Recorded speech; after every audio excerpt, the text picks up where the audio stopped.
All right, the drink we're about to make is called Bishop.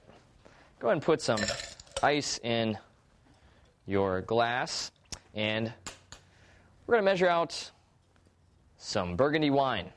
Now, I would say about 2.5 ounces should do. There we go. And we're going to follow that up with a teaspoon of sugar, sweeten it up, and also a 1/2 ounce of sour mix, and a 1/2 ounce of orange juice. Now take your shaker and just pour it back and forth a couple of times. You want to try to get the sugar dissolved. You can swirl it around your shaker as well if you like. Okay, go ahead and take your wine glass and pour it in. All right, and you've got a wonderful new way to enjoy your normal glass of wine, especially a Burgundy wine. That's great.